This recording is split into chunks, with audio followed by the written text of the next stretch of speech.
황금 화살을 든 날개 달린 청년이 어둠 속 침대 곁에 서 있습니다.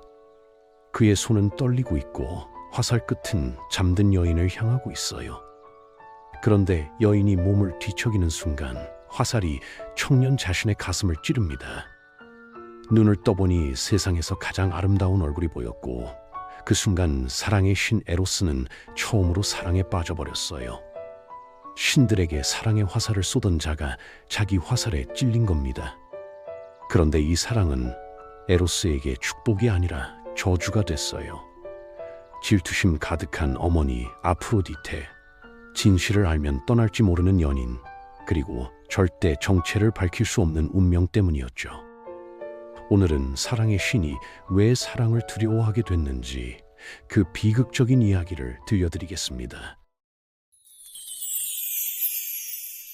고대 그리스의 한 왕국에 3명의 공주가 살고 있었습니다. 3자매는 모두 아름다웠지만 특히 막내 푸시케의 미모는 차원이 달랐어요. 언니들은 부자나 장군과 결혼하길 꿈꿨지만 푸시케는 달랐어요. 그녀가 원한 건 화려한 삶이 아니라 가슴 떨리는 진짜 사랑이었습니다. 푸시케의 아름다움은 곧 왕국 전체에 소문이 퍼졌고 먼 나라에서까지 사람들이 그녀를 보러 찾아왔습니다. 사람들은 푸시케를 지상에 내려온 여신이라 부르며 경배했어요. 그러나 문제는 이 찬사가 원래 미의 여신 아프로디테에게 가야 할 것들이었다는 겁니다. 올림포스 산 위에서 아프로디테는 분노에 휩싸여 있었습니다. 자신의 신전은 텅 비어 있는데 인간 공주를 위한 행렬이 끝없이 이어지는 걸 지켜봐야 했거든요. 미의 여신이 한낱 인간에게 질투심을 느끼다니 굴욕적인 일이었어요. 아프로디테는 아들 에로스를 불렀습니다.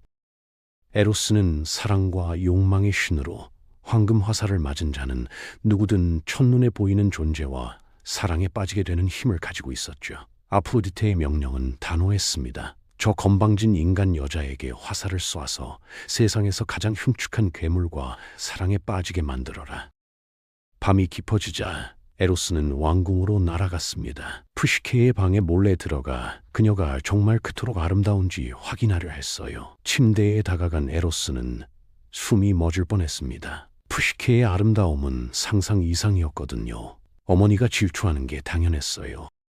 이 인간의 미모는 님프나 여신들조차 압도할 수준이었습니다. 에로스가 화살을 겨누려는 순간 푸시케가 잠결에 몸을 뒤척였어요. 갑작스러운 움직임에 에로스는 균형을 잃었고 손에 들고 있던 화살이 그 자신의 가슴을 찔러버렸습니다.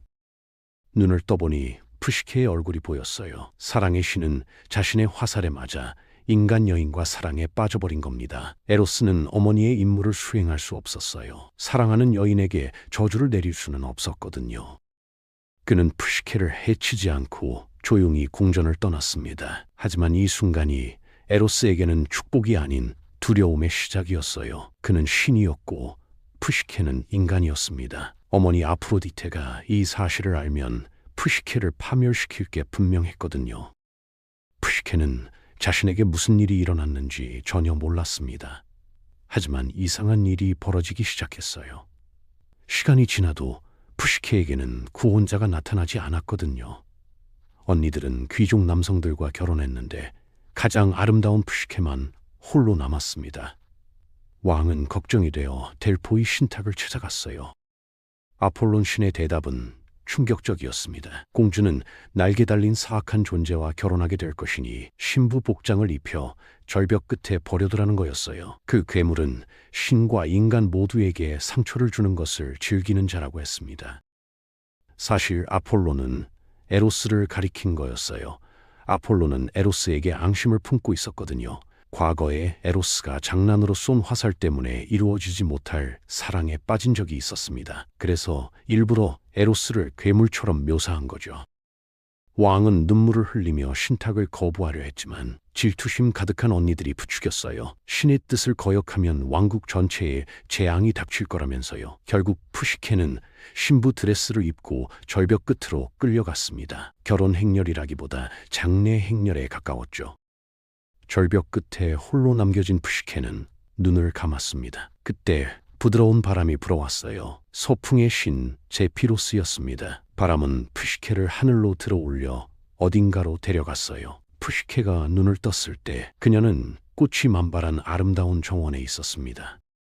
앞에는 순백의 대리석으로 지어진 화려한 궁전이 서 있었어요. 계단을 올라 궁전 안으로 들어가자 금과 은으로 장식된 엄청난 부가 그녀를 맞이했습니다. 그때 어디선가 부드러운 목소리가 들려왔어요. 여기 보이는 모든 것은 당신의 것이고 저희는 당신을 섬기기 위해 있습니다. 목소리의 주인은 보이지 않았어요. 투명한 하인들이었습니다. 그들은 푸시케를 목욕시키고 맛있는 음식을 대접하고 아름다운 노래를 불러줬어요. 밤이 되자 하인이 말했습니다. 이제 방으로 가서 주인님을 기다리세요. 푸시케가 물었어요. 주인님은 어떤 분이신가요? 하인은 대답했습니다. 어떤 이들은 괴물이라 하지만 사실 악한 분은 아니에요. 다만 변덕스러우실 뿐이죠. 푸시케는 두려움에 떨며 방에서 기다렸습니다. 밤의 여신 닉스가 하늘을 완전히 뒤덮었고 방 안은 칠흑 같은 어둠이었어요. 아무것도 보이지 않았습니다. 그때 창문으로 무언가가 들어오는 기척이 느껴졌어요. 푸시케는 새 남편의 존재를 느꼈고 목덜미에서 그의 숨결이 느껴졌습니다. 두려움으로 몸이 굳었지만 예상과 달리 그날 밤은 황홀했어요. 남편은 그녀를 사랑으로 대했고 부드럽게 보살펴줬습니다.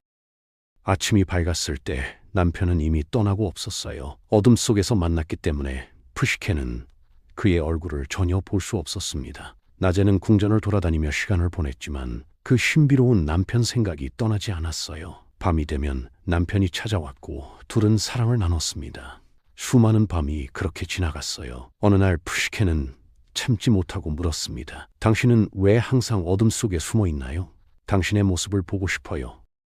남편은 대답했습니다. 우리가 나누는 사랑만으로는 부족한 건가요? 한 가지만 부탁해요. 어둠 속에서는 절대 내 모습을 보려 하지 마세요. 푸시케는 미안했어요. 남편의 부탁을 존중하기로 했습니다. 하지만 시간이 지나면서 푸시케는 가족이 그리웠어요. 자신이 죽은 줄 알고 있을 부모님과 언니들이 걱정됐거든요. 그녀는 남편에게 가족을 만나게 해달라고 간청했습니다. 에로스는 고민했어요. 푸시케를 보내주면 그녀가 다시 돌아올지 확신할 수 없었거든요. 하지만 동시에 이건 시험이 될 수도 있다고 생각했습니다.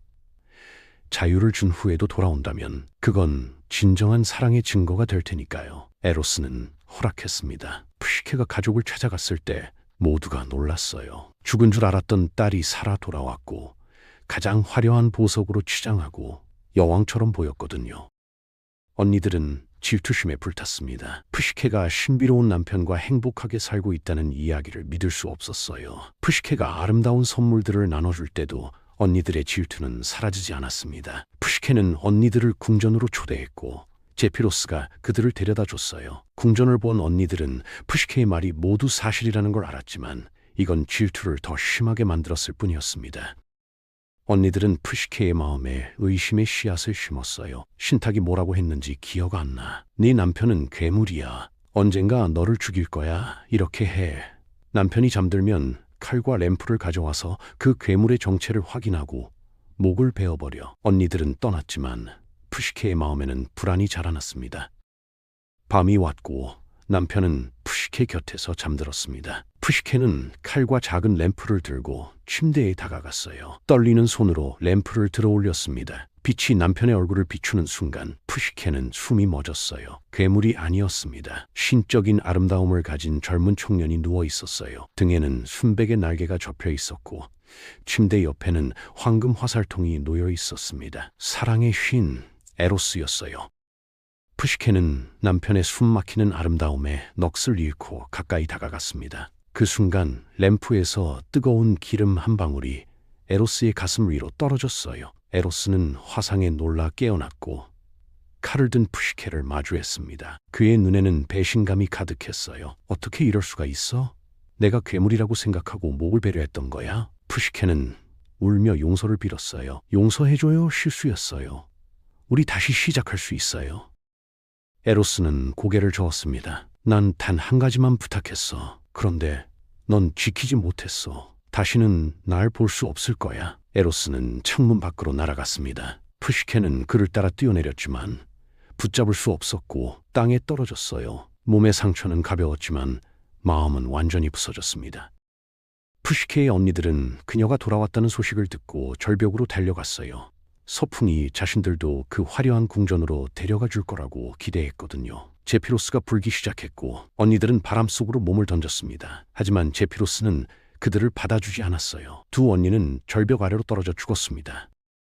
불쌍한 푸시케는 잃어버린 사랑을 찾아 방황했습니다. 데메테르 여신의 신전에서 이를 도우며 속죄하려 했지만 에로스에 대한 생각은 한시도 떠나지 않았어요. 한편 에로스는 어머니 아프로디테의 집에서 화상을 치료하고 있었습니다. 에로스가 사랑을 두려워하게 된 이유가 바로 이겁니다. 그는 처음으로 사랑에 빠졌고 그 사랑이 배신으로 끝났거든요. 자신의 화살로 수많은 신과 인간들에게 사랑을 심어줬지만 정작 본인은 사랑의 고통을 처음 경험한 거예요.